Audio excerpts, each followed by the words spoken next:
Pacha me ju o vëllezër dhe motra. Sot vazhdojmë me leximin e kapitullit 5 të Shëngjoni Apostull. Ky ungjell do të na shoqëroj gjatë kësaj kohe dhe gjatë kohës së Pashkëve. Edhe në kapitullin 5 Krishti shëron një person që për 38 vite ka qenë paralizuar. Domethënë që nuk kishte mundësi mu lëviz me liri, me jetu me të vërtet.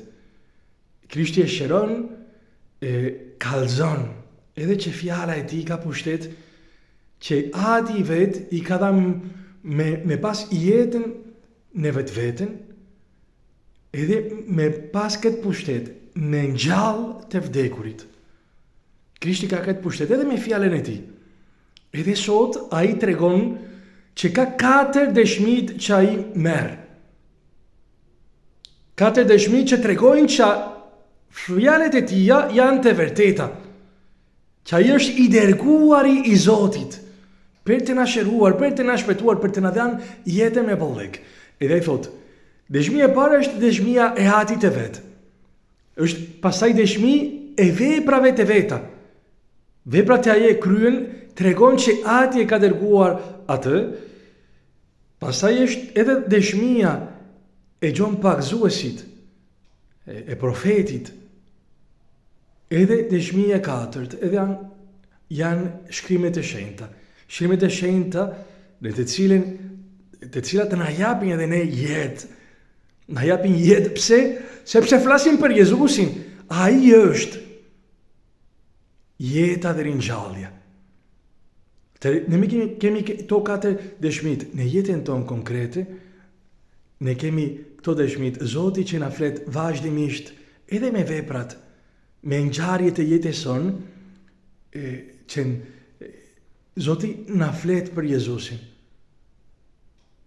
Me fjalët e shkrimet e shenjta, Zoti na flet për Jezusin me njerëzit që ne takojmë, edhe me problemat e ndryshme, në vetmin, në problemat me sëmundje, me problemat që ndoshta ti ke me vllaun ton, me vllaun tënd, me motrën tënde, me gruan tënde, me burrin tënd.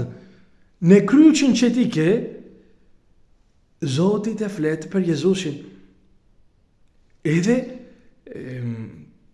jo vetëm me këto ngjarjet, por edhe brenda vetes son, Shpirti i Shenjtë dëshmon për Jezusin, dëshiron që ne të bashkohemi me të, edhe dëshmit që Zoti na kallzon, edhe njerëzit që dëgjojnë fjalët kur predikohet, ka një qëllim. Që ne të bashkohemi me Jezusin, që ne të shkojmë tek ai.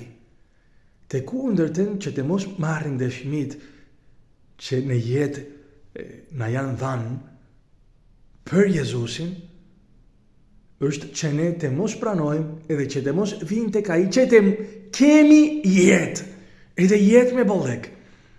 Zoti dëshiron që ne duke besuar në Krishtin të kemi jetën e pasosur. Çfarë do të thënë me pas jetën e pasosur?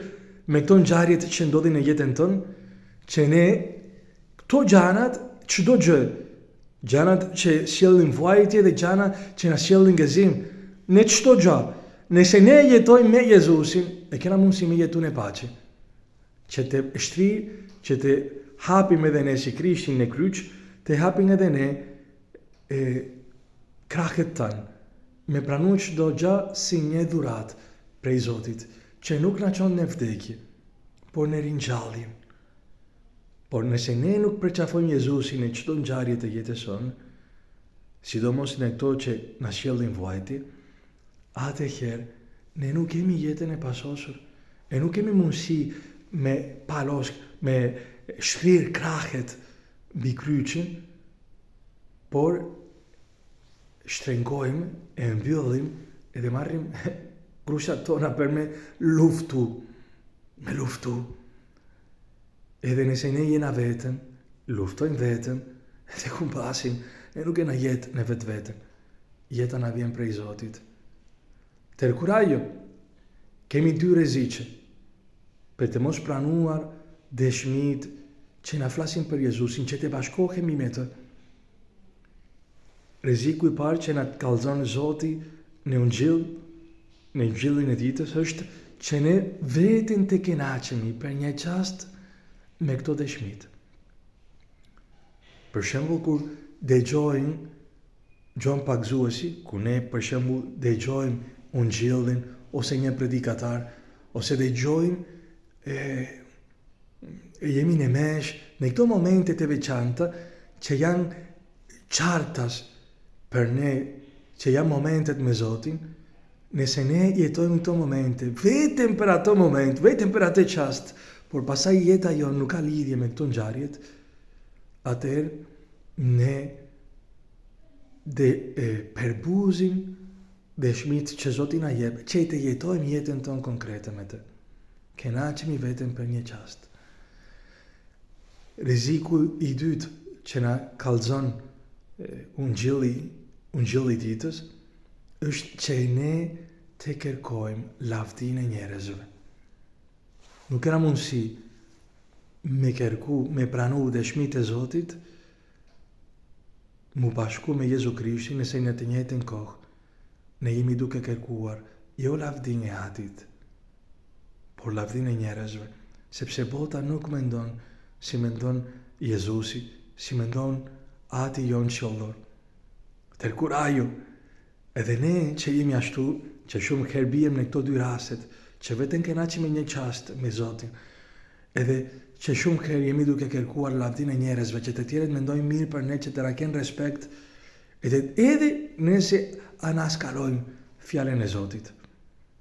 Vetëm që të tjerët mendojnë mirë për ne, që të kena pak dashuri për të tjerëve.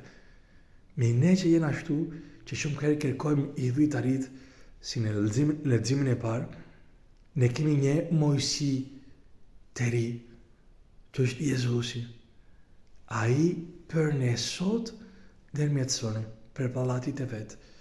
Duke kërkuar për ne që shumë herë nuk kemi dashuri ndaj Zotit, kërkon për ne, o Atë, ki më shi për ata, ki më shi për ata, unë kam ata të shkruar në shuplakët të mia, në duart e mia, e kam shkruar emrin e tyre në pllakët e mia, ki më shi për ta, jepu atyre shpirtin tënd të shenjtë, shpirtin tënd, që ata të kenë brenda këtë dëshmi, që unë i dua, që ti i don ata.